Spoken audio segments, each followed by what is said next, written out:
The South Today bulletin, proudly brought to you in association with MoleMap, the skin cancer detection specialists.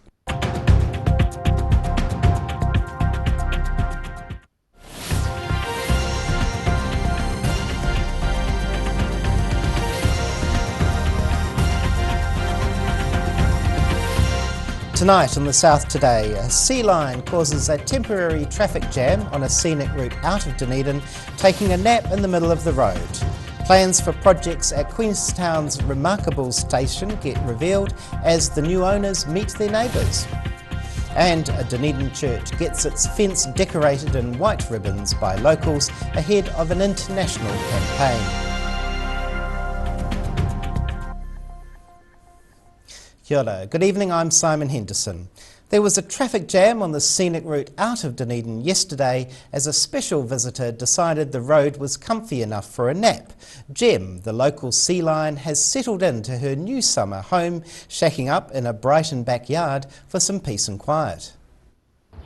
A long way from the coastline, this sea lion is making herself at home. 17-year-old sea lion Jem decided to head inland from the sea on Wednesday morning, causing a commotion by crossing Tidy Mouth Road. A local disrupted her nap in the middle of the road, herding her into a nearby property, where Jem decided to park up, settling into the Brighton backyard for a good reason. As you'll see here, Jem is pregnant and come early January she'll be having another pup, so they're looking for a bit of peace and quiet. The property owner was excited to have wildlife come so close to her home, especially when it's a celebrity. Jem is a direct descendant of the famous sea lion matriarch Mum, who was the first sea lion to give birth in the city in over 300 years. The Dunedin City Council put up road signs asking motorists to take care in the area, with wildlife being very vulnerable along the 100km/h road.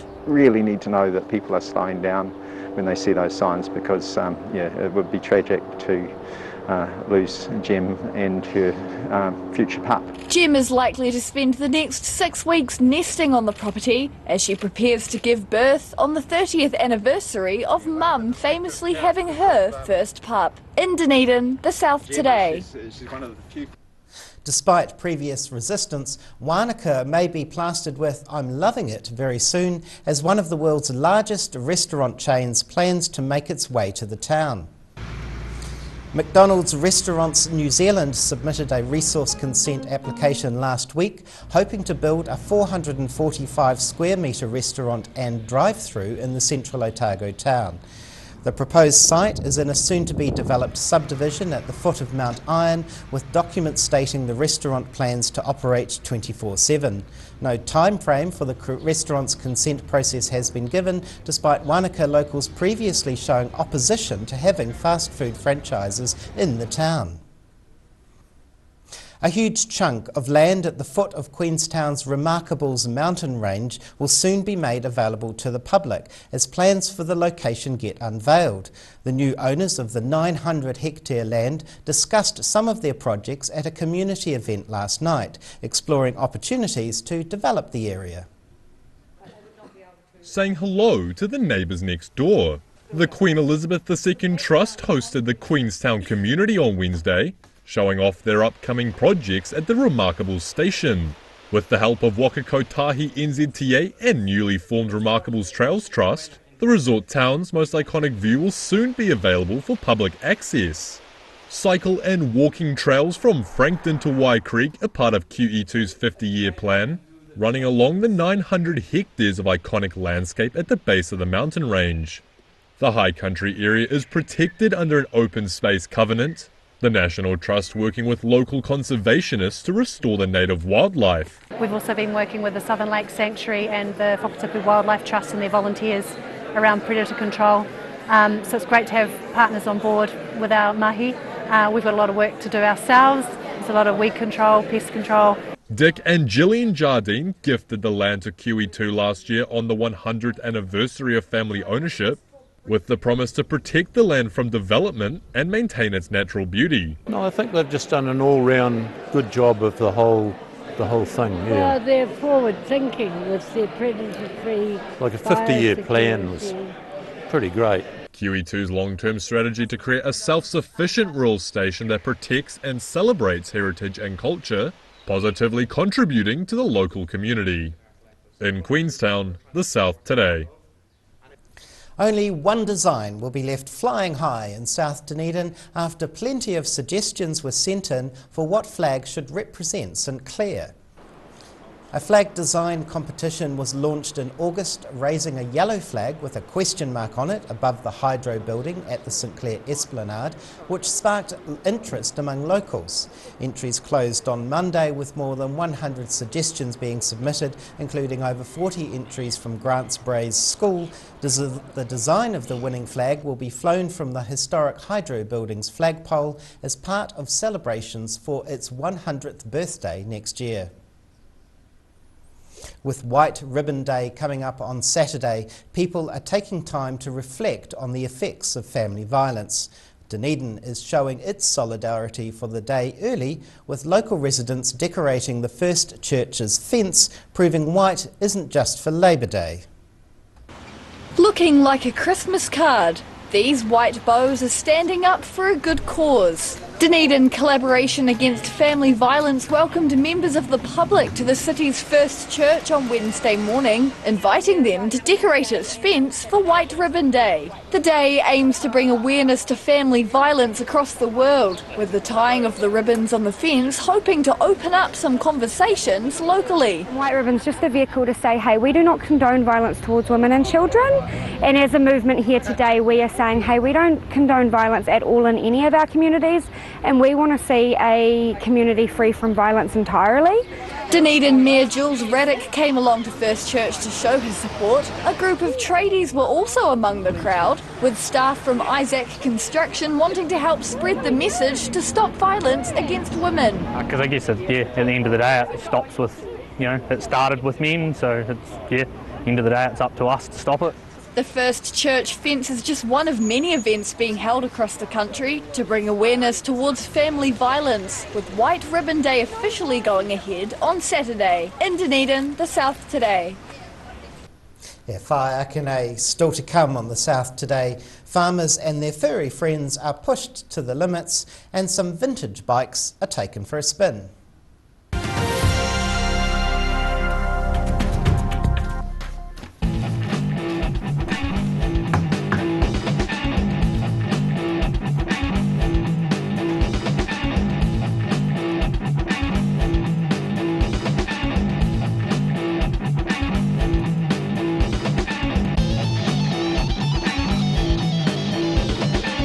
A poorly maintained heat pump can lose up to 35% of its output. The Mr. Heat Pump Cleaner team are experts. Their specially developed chemical wash is totally biodegradable. Call Mr. Heat Pump Cleaner and get the job done by the professionals.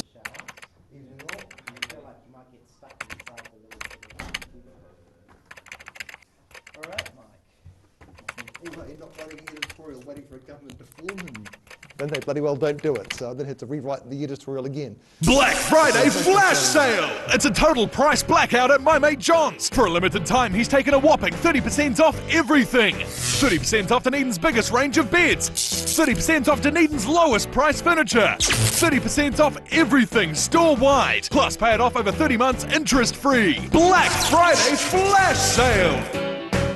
Where did you get that furniture from? Stafford Street. And my mate John. Sometime eventually you've got to pass a budget for it to less than a bit because you're allowed to spend money. So otherwise you really can't.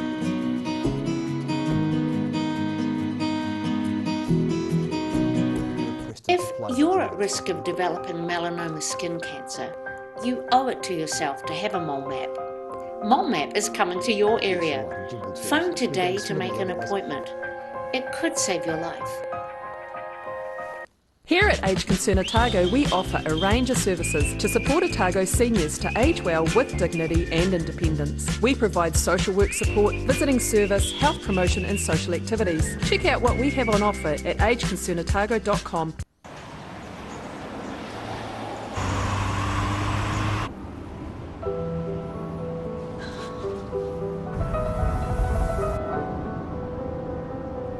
such a sweet girl.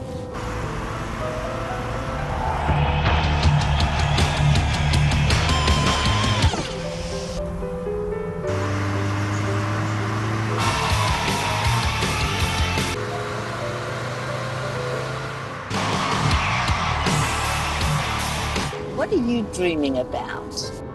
Just music.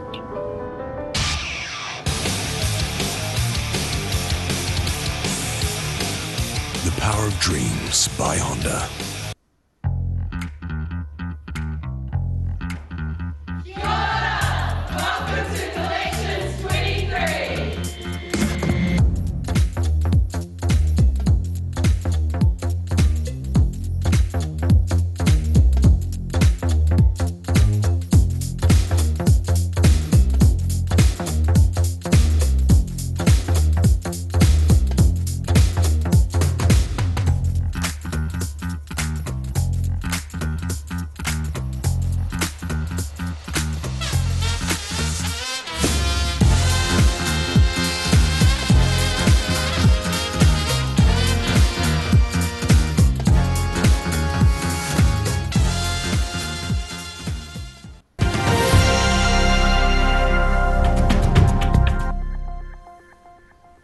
Welcome back.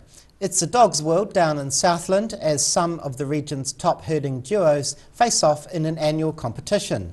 The Southland Tucks Yarding Challenge pushes farmers and their furry friends to the limits, trying to control a flock of hoggets. Herding sheep is no easy task, but in this discipline, a dog really is a man's best friend. All eyes were on the sheep pen in Mandeville recently as the whistle blew for the final of the Southland Tucks Yarding Challenge. The annual competition sees local farmers and farm dogs showing off their teamwork skills, herding sheep through a range of tricky obstacles. The sheep were very difficult, but the skill of the stockmen and the dogs is really impressive, yeah. But one herder stood out from the rest, with Clinton local Robin McKenzie and his dog Ken taking out first place with a whopping 91.5 points. His start was very good and he had the sheep very settled and had the power in his dog to actually tell the sheep what he wanted, and the sheep responded really well for him. More than 100 competitors trialled in the two-day event at Glen Isla Station, entertaining the spectators as they watched on with a cold brew in hand. In Mandeville, the South Today. Taking a ride through the Otago Central Rail Trail has gone back through the ages as a group of cyclists embrace some really good history. The Oamaru Ordinary Cycle Club is on no ordinary tour as they dust off some vintage bikes and take them for a spin. Embarking on a journey back in time, looking like they've come straight from the Victorian era. Members of the Oamaru Ordinary Cycle Club have a long road ahead of them as they set off on their vintage bikes along the Otago Rail Trail on Wednesday morning. The group started their journey in Middlemarch, taking on the trail atop transportation that's a little different than usual. The oldest, of course, being the penny farthing, the big high wheel with the little trailing wheel. Then we get onto the aptly named safety bicycles. Invented 1890, most of ours are 1950s, 1960s. The club has held annual cycle tours since it was formed in 1996, finding they enjoyed the rail trail as it's similar to a 19th century road. And to fully immerse themselves back in time, they've ditched the typical cycling lycra, sporting Victorian style attire, choosing old school style over comfort. But we think a good stiff upper lip and a jolly good cycling day involves an upright posture, gazing around, looking at the lovely mountains instead of having your nose down by your handlebars and your bum in the air. That you can tick off all those miles, but what sort of achievement is that?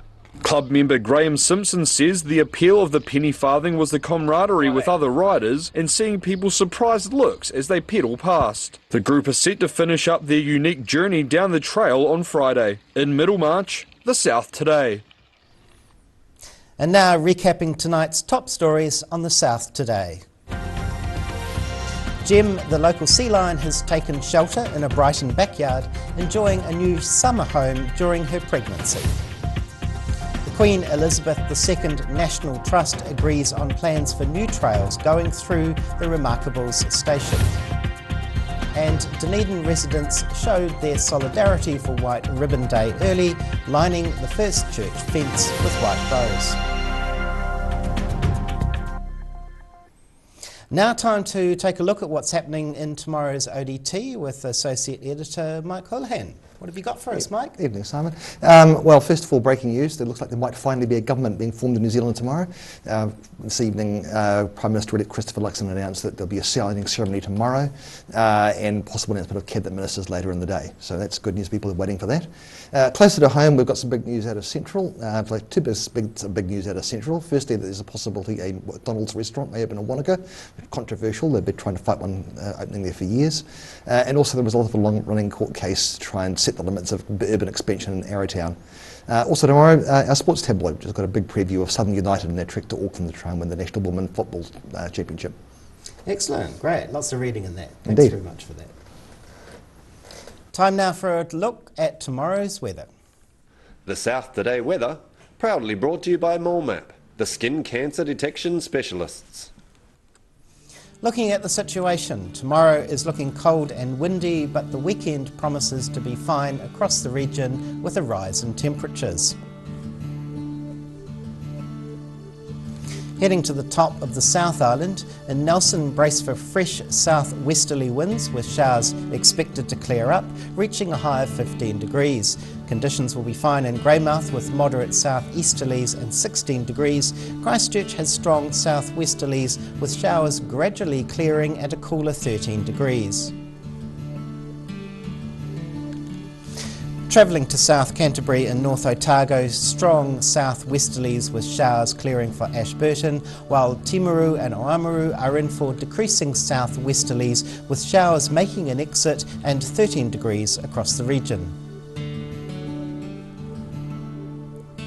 Heading westwards to the Central Lakes, expect moderate southerlies with fine weather for Wanaka, Queenstown and Alexandra. Wanaka and Alexandra on 16 degrees, Queenstown on 15. Heading further south, Balclutha and Gore will experience similar conditions with moderate southerlies, fine weather in 14 degrees. The Catlins will see decreasing south-westerlies and clearing showers dropping to a cooler 12 degrees. Now looking across to Invercargill, expect showers and strong south-westerlies tonight with a low of 5 degrees. Tomorrow might see some early showers, but the day will remain mostly cloudy with fresh, cold south-westerlies that will decrease over time. Saturday looks brighter with fine sunny conditions and light variable winds leading to a milder day. And heading to Dunedin tonight will bring strong to near gale-force south-westerly winds accompanied by showers. Tomorrow morning could be overcast with showers which will clear up by the afternoon. The strong gusty south-westerlies will decrease as the day progresses, but it will remain cold. However, Saturday looks fine and sunny with afternoon northeasterlies promising a milder day and a high of 16 degrees. And that's the news this Thursday. For the latest news and videos from the southern region, head online to odt.co.nz. You can follow Channel 39 on YouTube to catch our news bulletins on demand, or follow us on Facebook, search for The South Today NZ to see our favourite stories from around the regions. But coming up after the break is this week's edition of Global Insight, where Professor Robert Patman discusses the ongoing conflict between Israel and Palestine and the idea of a ceasefire. We'll see you again tomorrow. Ka kite a papu.